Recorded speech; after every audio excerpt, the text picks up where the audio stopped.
खबर है में खुश आमदीद। मेरे साथ हैं आरिफ हमीद भट्टी साहब और जनाब ताहिर मलिक साहब।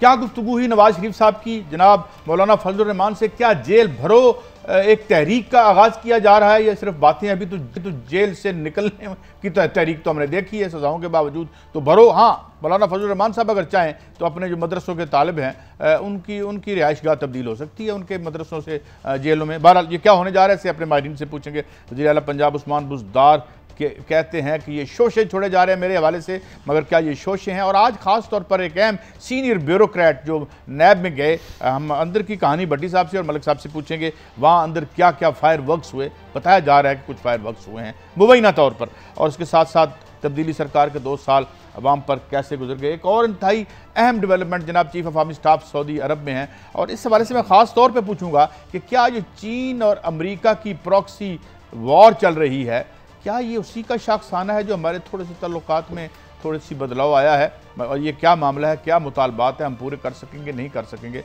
इस पे भट्टी साहब हम बात करेंगे। मगर मौलाना फजलुर रहमान साहब, जेल भरो तहरीक होगी? बिस्मिल्लाहिर्रहमानिर्रहीम। मादी में हमने देखा है जेब भरो, बैंक भरो, अपना अकाउंट भरो। अब जेब भरो। अब आपने उन साहिबान के बारे में कह दिया है जो सारी उम्र जिन पे करप्शन के मुबैना अरबों रुपए के इल्ज़ाम आता है। जेल कैसे भरेंगे? नवाज शरीफ साहब खुद मुल्क से भागे हुए, उनके साहबजादे ने। मगर बात क्या हुई, क्यों फ़ोन किया उन्होंने? बात ये हुई है, उस बात का लिंक बदलते हुए हालात, और हालात बदल लेंगे। उस्मान बुज़दार साहब की स्टोरी आपने सेकंड रखी है, वो ठीक किया है। बात ये हुई है कि नवाज शरीफ साहब की अमेरिका में कुछ गुफ्तगू हुई है। अच्छा। और उनसे लॉबियस्ट से कहा गया कि पाकिस्तान में आप पॉलिटिकल जमातें हालात ख़राब करने की कोशिश करें, रास्ता ये बनाएं कि इमरान खान नालायक है, ये मुल्क नहीं चला रहा। अमेरिका की लॉबियस्ट ने मियां मोहम्मद नवाज शरीफ को मैसेज दिया है कि आप पाकिस्तान की सियासी जमातों को इकट्ठा करके फंडिंग करके पाकिस्तान के हालात ख़राब करें कि इमरान ना सिर्फ नाहल है बल्कि मुल्क के लिए ख़तरा है। ये चीन से हमें दूर करने के लिए है।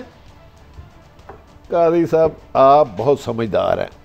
मोहतरम आर्मी चीफ का दौरा भी उसी की एक कड़ी है, लेकिन हम उसकी डिटेल में नहीं जाएंगे।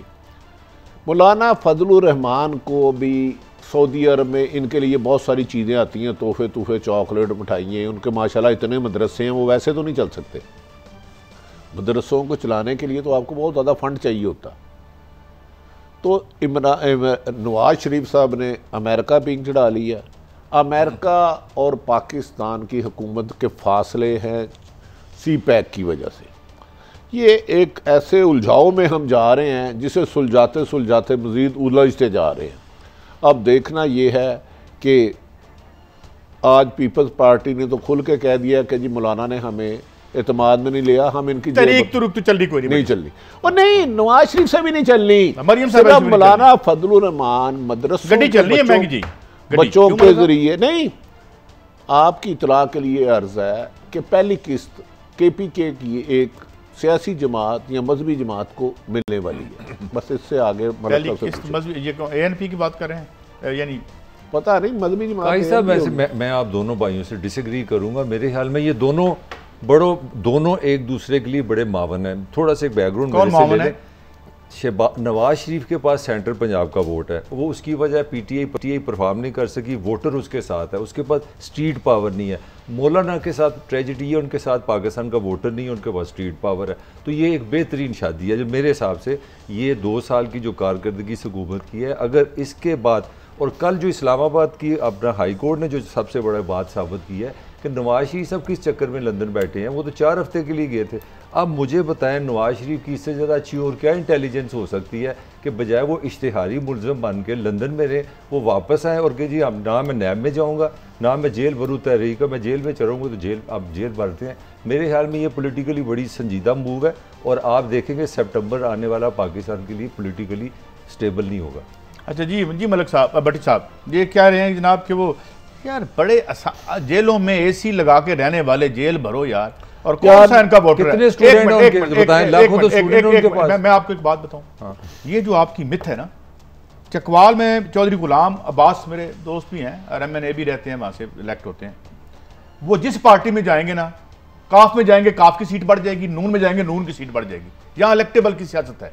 मुझे अभी मैं भट्टी साहब से पूछता हूं कि कौन सी वो कॉन्स्टिट्यूएंसी थी जिसमें एक मोटरसाइकिल 5 वोटों पर दिया गया? भट्टी साहब शेखुपुरा दसो और केड़े लीडर भाई ना, वो 35 करोड़ में उस बंदे ने इलेक्शन में लगाया। अच्छा, ओ मुझे यार, आप दोनों 7 अरब का घपला, आप दोनों 60% बताएं। जायदाद वादा के नाम अचानक कुछ उसका ना रहा है। केस क्यों बंद हो गया? अब भट्टी इमरान साहब खान मुझे बहुत बुरा कर रहा है। नहीं भट्टी साहब, ये आए हो। नहीं, मेरा सवाल भट्टी साहब से। भट्टी साहब मुझे थोड़ा बताएं, यार। ताहिरुल कादरी को पाकिस्तान की सियासत में इसलिए नहीं किया जाता कि उनके पास मदरसा पावर है, मौलाना को इसलिए नहीं किया जाता उनके पास मदरसा पावर है। इसका मुझे अच्छा, मुझे एक बात बताएं, उससे बड़ी पावर थी, वो क्या नाम था, खादिम हुसैन रिजवी साहब के पास क्या हुआ था? नहीं, वो पॉलिटिकल नहीं ना, यार पॉलिटिकल नहीं था, वो ज्यादा सेंसिटिव मामला था और रियासत ने कैसे कंट्रोल किया? मगर ये माफिया मांगते फिरते थे। मौलाना को मुझे अच्छी तरह याद है, पिछले साल भट्टी साहब के कर लें अपने यार, शौक अल्फाज पूरा थे कर लें कि मौलाना मैस मूवमेंट। बड़ी साहब बात करें, स्ट्रीट पावर है कि नहीं मौलाना के बड़ी पास? साहब, छोड़ें, मरियम आप साहबा बोलें। को क्या कहा है जनाब नवाज शरीफ साहब ने, ये बताएं। मरियम साहबा अगर एक और एग्रीमेंट के तहत इन्हें ना किया तो मरियम साहबा रैलियों जलसे जुलूसों का आगाज कर सकती वो कहती है यानी जाने दें मुझे, वरना मैं जहाँ प्रॉब्लम क्रिएट करूंगी। सितंबर आ रहा है, या आपने मरियम साहबा को बाइज्जत तरीके से एहतराम के साथ लंदन भेजना है, या फिर वो रैलियों की शक्ल में चाहे 5 लाख बंदा आए, चाहे 500 आए या 5 आए, सड़कों पे आएंगे। उसकी वजूहात अपोजिशन की नाहली, अपनी जगह उनके बंदे नहीं आ जाते, हुकूमत की परफॉर्मेंस ज़ीरो होने की वजह से बाज़ मुक़्तदर हल्के को मौजूदा हुकूमत से भी सख्त नलवा हैं। और एक आला सतही मीटिंग में ये सवाल किया गया कि हम ये गंद क्यों उठाएं। मैंने तो मैं आपकी स्टोरी से ही एक सवाल निकाल के दोनों की तरफ बारी बारी होंगे। आप भट्टी साहब, आपने भी कहा है कि अमेरिकन लॉबियस्ट के कहने पर नवाज शरीफ साहब यहाँ पे एक प्रॉब्लम क्रिएट करने का एक इशारा। अगर ये बात दुरुस्त है तो आपका क्या ख्याल है, एस्टेब्लिशमेंट की झोली में बैठ के आने वाले उनको इक़्तिदार मिल जाएगा ये सब करके? ये सारी उम्र बगैर एस्टेब्लिशमेंट की झोली के कभी आए नहीं तो फिर लड़ क्यों रहे हैं? अच्छा सुन ले, आपकी मजहबी जमातों के सारे रहनुमा इमरान को इसराइल का मौलाना फजलुर रहमान एजेंट कहते थे। ये फैक्ट्स है कि नहीं? ये कहते थे, हम ना नहीं लेंदे। सबसे ज्यादा इल्जाम ये लगाते थे कि इसराइली एजेंट है। हाँ, क्योंकि यूए ने इसराइल को तस्लीम कर लिया। मौलाना का कोई बयान आया, कोई जलसा किया, कोई जुलूस किया? नहीं, वो अमन पसंद है, इस तरह की बात ना करें। वो पाकिस्तान की नवाज शरीफ साहब को कोई बयान आया, मुल्क के वजीर आजम को इसराइल का एजेंट करार देते थे। आपके फंडिंग जहाँ से आती है उन्होंने मान लिया, आप उस पर खामोश हैं। ये देखें, इस मुल्क को बैरूनी और अंदरूनी साजिशें एक पेज पे आ चुकी है। हुकूमत और कोई एक पेज पे है कि नहीं है, बैरूनी और अंदरूनी साजिशें एक पेज पे आ चुकी हैं। नवाज शरीफ एकदम सरगर्म वैसे नहीं हुए, उन्हें भी कोई हिंट्स मिला। भट्टी साहब, नवाज शरीफ साहब ने मौलाना को गारंटी दी है कि हम अब पहले वाला रवैया नहीं होगा, हम आपके साथ होंगे और आप हमसे जो चाहेंगे सब कुछ मिलेगा आपको। ये नवाज शरीफ ने कल गारंटी दी है। अगर ये यार आपको सारा पता है मैं क्या कह रहा हूं। ये नहीं कहता ब्रीफ किस भेज सकते, मैं भी नहीं कह रहा, मगर कह भी रहा हूं पावर नहीं दे सकते। ये आप आज नोट कर लें, मतलब है 2-4 हज़ार 500-600 बंदा आना तो कोई इशू नहीं है। वरना जिस दिन इमरान खान को नहल किया था सुप्रीम कोर्ट ने, जब सजा दी थी, पूरा पाकिस्तान चौक हो जाता। नवाज शरीफ को नहीं, नवाज के पास तालिबे नहीं, नवाज शरीफ इमरान को नहीं, नवाज शरीफ। भट्टी साहब मैं थोड़ी बात लंबी कर दूं, इनके पास स्ट्रीट पावर नहीं है। मरियम साहबा रायविंड रोड पे पिछले 3 दिन से मुख्तलिफ लीडरों को बुला के गुफ्तगू कर रही हैं कि आपके जलसे जुलूस रखे तो कितनी पावर लाए। तो उन्होंने कहा जी आजकल हालात नहीं है कि लोग सड़कों पे। भट्टी साहब 110 ये मरियम को उसके राइट हैंड ने जवाब दिया, इसीलिए तो मौलाना की जरूरत है। आप तो मेरा आर्गूमेंट साबित कर रहे हैं जो मैंने आर्गूमेंट किया। मौलाना से मोहब्बत का सिर्फ एक ही आगे बढ़ते हैं। मौलाना किसी के इशारे के बगैर नहीं आ सकते। जब वो इस्लामाबाद आए थे तो उन्होंने खुद फरमाया कि हमें गारंटी दी गई थी कि मार्च में हुकूमत चले जाएगी। हो सकता है दोबारा को टाइम मिल गया। मैंने अगली खबरों पर जाना है, इतना मैं जरूर अर्ज कर दूं, दोबारा भी तो टाइम, मैं इतना जरूर अर्ज कर दूं, इन लोगों को यहाँ पे जुल्फिकार अली भुट्टो से पॉपुलर लीडर कोई नहीं था। वहां हुआ था लाठीचार्ज, मुनस्सरत भुट्टो का सर फटा था। है। यहाँ तो पोले पोले बाल हो रहे हैं, खुद ही इनको कहते हैं बाहर आ जाओ, खुद ही कहते हैं अंदर चले जाओ। ये ड्रामे बंद होने चाहिए। अच्छा भट्टी साहब, मुझे आला पंजाब उस्मान बुज़दार साहब की स्टोरी, अब मुझे ये बताएं कि आज एक ब्यूरोक्रेट अंदर थे, सुना बड़े फायरवर्क्स हुए हैं और वो फट पड़े हैं मुबैना तौर पर। देखिए, मोहतरम ex principal secretary doctor Raheel पिछले 7 घंटे से एक कमरे में है, नैब में। उनका ड्राइवर और गाड़ी भेज दी गई है वापस। हो सकता है बैठाते या नहीं बैठाते इसका पता चल जाएगा, लेकिन एक बात मैं आज आपको कादी साहब क्लियर कर दूं, अगर कोई से कोई इशारा इशूरे वाली कोई बातें जो आप कहते हैं एनआर होता नहीं होता, डॉक्टर रहील ने वो बातें इंकशाफ की हैं कि आपका तस्वुर भी नहीं जा सकता है। हम शख्सियत का एक भांजा है हसन बुज़दार, उसने उसके बैंक अकाउंट, उसकी ट्रैवल हिस्ट्री, वैसी ऐसी चीज़ें बता दी है कि आप सोच नहीं सकते। मुझे लग रहा है देखिए, हो सकता है नैब मोहतरम रहील साहब हमारे दोस्त हैं, इनको भी क्लियर कर दे, गोंदलो भी, सीएम को भी, लेकिन उस सब कमरे की टेबल भर गई है, इतने नोट्स लिए हैं। एक ट्रांसफर पोस्टिंग कब होती थी, अजीम गिलानी कौन था, किस एसडी को कौन सा चार्ज मिला, एंटी करप्शन का कौन सा रेट लगाया गया, किस डीपीओ ने, किस एक्सीएन ने इरिगेशन में जिस तरह लूटमार पड़ी, इसकी एक इतनी बड़ी फाइलें हो चुकी हैं। मुझे नहीं लगता, अगर कोई कानून जिंदा है, अगर कानून मुर्दार है, तो फिर तो मुझे नहीं पता ये हालात आने वाले दिनों में वजीर आला पंजाब मोहतरम उस्मान बुज़दार के लिए मुझे बेहतर नहीं नजर लग रहा है। जो अभी डॉक्टर ने बयान दिया है, मेरा इख्तियार ही नहीं है शराब का लाइसेंस, वो अलग बात है। मेरा बड़ा शहबाज शरीफ ने को आपने क्यों पकड़ा है, उनका कौन सा इख्तियार था? सीएम तो कभी भी नहीं साइन होते, हमेशा। मैं बूढ़ा हो गया हूँ, ये जाता है, हाँ सीएम साहब कह रहे हैं ये फौरी तौर पे ना इसकी कापी ऑर्डर की कापी मेरे सामने ऑर्डर की कापी मंगाते रहे। भट्टी साहब बड़ा एक संजीदा सवाल है आपने। भट्टी साहब इस प्रोग्राम में कुछ 100 दफा कर, मैं आपसे एग्री करता हूँ, आपने कहा इमरान खान साहब ईमानदार है, आप ये कहते हैं ना कि वो, मुझे बताएं अगर वजीर आज़म ईमानदार है तो उसको पता नहीं है सीएम क्या कर रहा है, और आपने कल ये खबर दी है कि इमरान खान साहब ने कहा कि इसको बचाओ, तो इसका क्या मतलब है? मैं बता इमरान खान को पता कुछ मैं एक और खबर दे दूं कादी साहब, अगर डॉक्टर रहील सिद्दीकी मेहमान नहीं बनते, आज किसी को छोड़ देते हैं, ठीक, तो 2-4 दिनों में पीएम से मिलेंगे, उनकी मुलाकात भी तय हो गई है। उनके पास जो इनका है बम है, आप भूल जाएंगे करप्शन जहां से शुरू हुई है। मैं कह रहा हूं जो इस वक्त मोहतरम रहील साहब ने अपनी हैंड राइटिंग और अपनी ऑडियो रिकॉर्डिंग, मुझे समझ नहीं आ रही कि सीएम पे करप्शन की मेरा ख्याल है कि पीएम उनके साथ, मेरा ख्याल है पीएम के सारी बातें इल्म में आ चुकी हैं। उनको उनके कुछ करीबी दोस्तों ने कहा है कि इन पे लगने वाले इल्जामात में हकीकत है। भाई स्पीकर असेंबली, कौमी असेंबली बुज़दार साहब से लंच कर रहे हैं, डिनर कर रहे हैं, एमएनए से मिल रहे हैं, पॉलिटिकल वो कहते हैं मैंने 2 साल बड़ा अच्छा पाकिस्तान को लीड किया, मैंने संजीदा सियासत हो सकता है बरी हो, वजीर आज़म पाकिस्तान को सीएम पंजाब के बारे में point by point transfer rating, ठेके किस किस पे, ये चीजें जा चुकी हैं और फैसला उन्होंने खान साहब के लिए भी टेस्ट केस बन जाएगा। नहीं, फिर खान साहब की भी बात सुन ले। खान साहब ने कहा कि मुझे ये डरा के चाहते हैं सीएम, मैं इसको वापस नहीं करूंगा। वो अकड़ गए उधर भी, बस एन सुन लो जी, अपनी पार्टी चाकड़ गए उधर, तो किधरे और कोई गलत मतलब ना ले ले, मैं क्लियर कर दूं। अच्छा ठीक है, लेकिन ये है कि मुझे लगता है कि फिर तो इसमें खासी प्रॉब्लम, शराब का इशू तो बड़ा छोटा हो गया। अब जो भट्टी साहब ने खबरें दे दी है, कादी साहब आप वो 10 वॉल्यूम थे नवाज शरीफ वाले, 10वां वॉल्यूम तो नहीं खुला ना?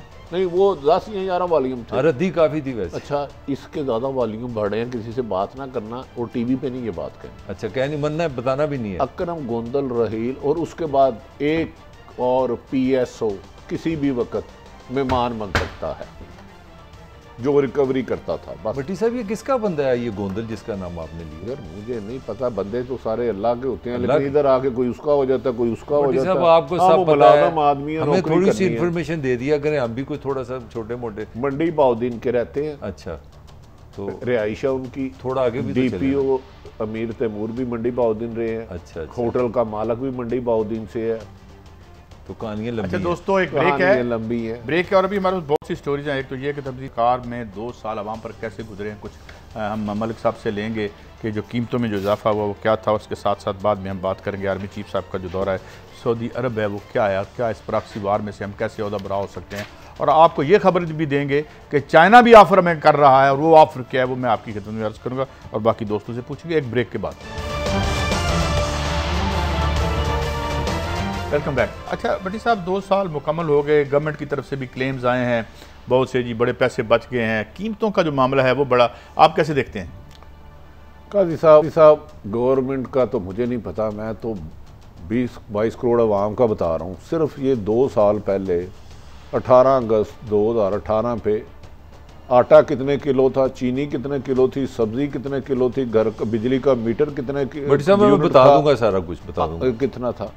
इस 2 साल में जो महंगाई ने आसमान को चूहा है, गरीब आदमी से पेट से उसका निवाला निकाल लिया है। बदकिस्मती ये है कि खुद मोहतरम इमरान खान साहब ने जो जो फरमाया उसकी नफ़ी की IMF के पास। भट्टी साहब ने मलिक साहब नहीं, वे ये बात उन्होंने सच बोला, मेरा ख्याल है सच। सिर्फ ये बता दें कि इमरान साहब जब आप आए थे बिजली का यूनिट कितना था, आज कितने का? भट्टी साहब, और दूसरी बात ये बता दें, आपने कहा गुड गवर्नेंस, पंजाब में पुलिस पाकिस्तान की हिस्ट्री की बदतरीन वक्त गुजार रही है। पंजाब पुलिस कोई एक अच्छा बता दें, ताकतवर और आपने कहा कमज़ोर के लिए कानून होगा। मालम जप्पा केस सो रहा है, हमजा शहबाज 1.25 साल से अंदर है, ये है इनका इंसाफ। हेलीकॉप्टर केस तो खान साहब पर भी है, नैब का हेलीकॉप्टर केस है, मालम जप्पा है, और अब इस अच्छा भट्टी साहब उन्होंने कहा मैं सच बोलूंगा, मगर मुझे याद है उन्होंने कहा अच्छा लीडर तो यू टर्न ले लेता है। खान साहब ने यही कहा कि लीडर का क्या आपके पास क्या अच्छा जो है? मैं थोड़ा सा एक कमेंट करना चाह रहा हूँ, मैं बतौर एक शहरी की हैसियत से बात करना चाह रहा हूँ। पाकिस्तान की अगर 24 करोड़ आबादी है ना, तो मैं समझता हूँ 1 लाख या 2 लाख लोगों को निकाल दें। बाकी का सिर्फ 2 मसले हैं कि मुल्क में जो अशिया ज़रूरत, जो आम चीज़ें खरीदने की, उसकी महंगाई की क्या सूरत हाल है, और दूसरा रोजगार। वो सुन ले, 8 साल में 2 रिकॉर्ड बने हैं पाकिस्तान में, महंगाई का और बेरोज़गारी का रिकॉर्ड बना 8 साल में। सिंपली अगर आप चलें, आटा चीनी का स्कैंडल तो आपको याद होगा, उसके बाद आई चीनी जी 40 रुपए किलो इजाफा हुआ है। मैं कीमत नहीं बता रहा, मैं सिर्फ आपको बताने लगा हूँ जो इजाफे हुए हैं। दाल माश में 91 रुपए, 91 रुपीज़ का इजाफा हुआ है। दाल मसूर में 38 रुपए, दाल मूंग में 116 रुपए किलो का इजाफा। मैं कीमत नहीं बता रहा आपको। दाल चना में 18 रुपए, दूध आपका 16 रुपए बढ़ा है और दही आपका 17 रुपए बढ़ा है। आलू 33 रुपए। जो गरीब आदमी को आप इमेजिन करिए उसका क्या हाल हुआ होगा। और 20 किलो जो आटे का जो थैला है उसकी कीमत में 232 रुपए का इजाफा हुआ है, और 50 से 60 रुपए आपका डॉलर महंगा हो गया। और जो जिन लोगों ने बेटियों की शादी करनी है उनके लिए खबर ये है कि जो तोला है सोने का वो तकरीबन 50 से 60 हज़ार रुपये महंगा हुआ है। जो मैं बिजली की कीमत भी सुन लें, 8 रुपये यूनिट से तकरीबन 28 तक चलेगी अब डिफरेंट स्लैब से। मैं जो कहना ये चाह रहा हूँ कि आपने 8 साल का रिकॉर्ड तोड़ा है महंगाई का। पाकिस्तान के आम आदमी के सिर्फ 2 मसले हैं। मैं नहीं समझता वो करंट अकाउंट डेफिसिट, इतनी अंग्रेजी बोलने की जरूरत है। आपने महंगाई की है, आपने बेरोजगारी की है, और पाकिस्तान के मसले का भी बढ़ाई है। मैं इस पे एक बात बता, अब आप बोल। पहली बात तो ये, मुझे इसहाक डार साहब की एक प्रेस कॉन्फ्रेंस याद है, जब उनसे कीमतों की बात की गई तो उनका यार यहाँ सरमायादारी है, यहाँ सोशलिज्म है, ये उनके लफ्ज थे। मैं वर्बैटम कोट कर रहा हूँ, मेरी अर्ज सुन। ये फ्लाई रियासत यार मेरी बात कौन नहीं फ्लाई रिया मेरी, हाँ है, ये मियां नवाज शरीफ साहब के लिए, जहांगीर तरीन साहब के लिए, भट्टी साहब किसके लिए बनाया था? भट्टी साहब ये किसके लिए फ्लाई रिया? जिसके लिए पाकिस्तान बनाया था वो पाकिस्तान के नसीब में है ही नहीं। हाँ जी, चंद खानदान मुसल्ला दौलत की हवस और लालच के मारे हम पर मुसल्लत हुए। सुप्रीम कोर्ट में केस किया पेट्रोल की कीमतों का, पता है वहां पे क्या डिफेंस था? कहता आप कौन होते हैं? मंडी की मैशियत ठीक करेगी। इनका फेथ इनको ले डूबा मंडी पर। ये तो खास सब लगा कि अच्छा भट्टी साहब, मैं आपसे सवाल ये करता हूँ कि ये तो जाहिर है उन्होंने कहा था बातें, और उससे आप हट तो नहीं सकते। बात ये है कि ये जितने माफियाज हैं जिनके हाथों, बिल्कुल हमारी गवर्नमेंट सारे बेबस होते हैं, ये भी बेबस हैं। अच्छा, इससे पहले भी जो कीमत, वो उनको तो छोड़ देना, वो तो खुद कारोबार करते थे, उनको तो कीमतों में इजाफे का डायरेक्ट फायदा पहुंच रहा होता था, इनके साथियों को पहुंच रहा है। अब सवाल ये है भट्टी साहब कि क्या इनकी सोच, इनका नजरिया उसका प्रॉब्लम था कि ये जनाब हम ये सर्जरी करके करप्शन इधर कर देंगे, हलाल इधर कर देंगे? ये तो नहीं होता। ना तजर्बाकारी भी थी, ना अहली भी थी, एक लबादा सा उड़ा था कि मैं सब कुछ ठीक कर दूंगा, जिसकी हर बंदे ने उम्मीद लगा ली। हर बंदा पाकिस्तान की बेहतरी की ख्वाहिश तो करता है, पर खान साहब ने इस नैया को भंवर के नीचे मेरा एक सवाल आपसे, मेरा एक सवाल 20 करोड़ आवाम के साथ जो सलूक किया ना, पाकिस्तानी अपनी पाकिस्तान, मुझे ये बताएं मियाँ नवाज शरीफ साहब का और जहांगीर तरीन साहब का वही पाकिस्तान है जो आपका मेरा है? यार फिर मैं यही कह रहा हूँ यार, दो पाकिस्तान भाई है। ये फर्क निकाल एक फर्क ये खा कह रहा रहे ताकतवर और कमजोर के लिए मैं नहीं कह रहा था, ये कह रहे थे कि 1 करोड़ नौकरियां दूंगा, 50 लाख घर दूंगा, मैं नहीं कह रहा था। ये बिजली पे और कह रहे थे उस वक्त 130 रुपए, आज 188 रुपए डॉलर है, तो बताया ना कर्जा कितना बढ़ गया। आज इमरान खान साहब, खबर है कि चंद क्लिप्स देखें और फिर रात को एक प्रेस कॉन्फ्रेंस, अच्छा ये जरा सुने, और हम लाइव दिखाएंगे क्योंकि आपके पास डंडा है। तो वो तो प्राइम मिनिस्टर यूनिवर्सिटी बनी थी। सब 2 मिनट, अब आपने आज क्या आप सवाल करते रहते, जो खान साहब ने फरमाया 50 लाख नौकरी देनी है, पैसे वापस लाने हैं, अफसर नहीं करेंगे, बदतरीन करप्ट अफसर पंजाब में है इस वक्त। इनमें से कौन सी बात उन्होंने सच्ची किया? कितना लूटा हुआ माल वापस आया पाकिस्तान से? कोई नहीं आया। नहीं, कोई एक तो बताया ना, वो तो कह रहे हैं कि मैं गवर्नर करूंगा, 4 IG और 5 चीफ सेक्रेटरी चेंज हो गए। अब मौजूदा निजाम ने निस्तो नबूद कर दिया। पता है माल कहां से आता है वापस? पता है आपको? माल आता है गरीब आदमी की जेब से निकलता है, और वो एक मफरूज है कि गरीबों के पास बहुत पैसे हैं। चले भाई, आपको पता है ये बाकायदा एक प्रोवर्ब है, मुझे लॉट ऑफ मनी, मुझे लो गरीब के जेब आप खाली दोनों को मानता हूं ना, मुबैना तौर पे DPO DCO पटवारी के रेट आपको पता करप्शन के कितने बढ़ गए हैं? अनबिलीवेबल। पंजाब के ओहदे पर अहम तरीन शख्सियत तैनात है, अहम तरीन। नहीं, एक स्टोरी आपने की थी चंद दिन पहले। एक मिनट दे दे। उन्होंने किसी एक सेक्रेटरी को फोन किया, वो पहले 2 लाख रुपया देते थे रिश्वत। जब उन्होंने सिफारिश की, उसने 2 करोड़ का उन्हें टैक्स भेज दिया।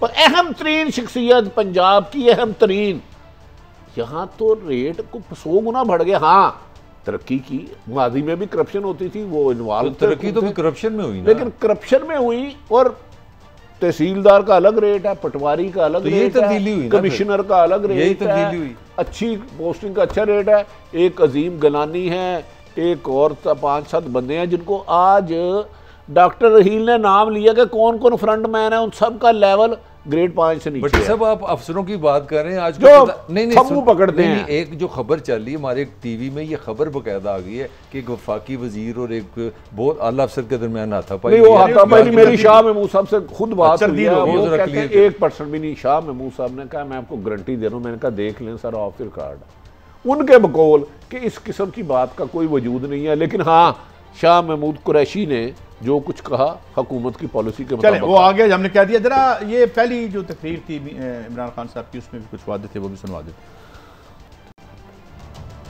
अपनी कौम से वादा करता हूँ कि जो तब्दीली हम अब लेके आएंगे, ये कौम तरस रही थी उस तब्दीली के लिए। सबसे पहले हमने कड़ा एहतसाब करना है। जिन लोगों ने इस मुल्क को लूटा और मकरूज किया, मैं ये आज वादा करता हूँ, अल्लाह के सामने करता हूँ कि इनको एक ये भी मेरा वादा है कि किसी किस्म का NRO किसी डाकू को नहीं मिलेगा। जिन्होंने पैसा चोरी करके बाहर लेके गए, मैं इंशाल्लाह एक आदमी को जो पैसा इस मुल्क का लूट के ये बाहर लेके गए हैं, वो पैसा वापस लेके किसी किस्म की ब्लैकमेल में ना आज तक मुझे कोई कर सका, ना करेगा। NRO तो कोई नहीं दिया ना उन्होंने। देखिए NROs दिए हैं। अच्छा, उन्होंने कहा अल्लाह के सामने वादा किया, तो फिर अब अल्लाह की लाठी का इंतजार करें, बस मैं इतना ही कहूँगा। अच्छा भट्टी साहब, एक कमेंट में करूँगा, मैं समझ सबसे बड़ा फेलियर है वो गैर जानबदाराना एहतसाब नहीं का, ये इंप्रेशन नहीं दे सके 2 साल में। एक मुसलसल, मैं ये कह नहीं रहा कि हुआ कि नहीं, एक तासर ये रहा है जैसे हुकूमत और नैब का नेट। मैं ये कभी नहीं कहता जो पकड़े गए गलत है, लेकिन सिलेक्टेड एहतसाब हो रहा है, एहतसाब हो ही नहीं रहा है। बारगेनिंग, गैर जानबदारी का तासर नहीं।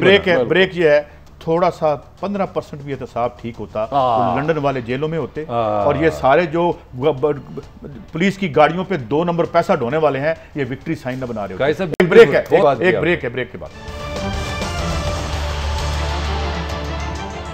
Welcome back. भट्टी साहब, मेरा बड़ा सादा सा आपसे सवाल है।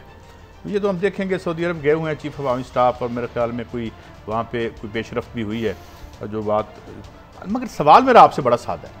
भट्टी साहब, जब आपके हज़ार अरब ट्रिलियंस ऑफ रुपीस ब्लीड होते हैं, कोई बिजली वाला खा जाता है, तो आपकी किटी में तो कुछ नहीं रहता। जब आपकी जेब में पैसा ना हो तो आपकी इज्जत कौन करेगा? आपकी खारजा पॉलिसी क्या बनेगी?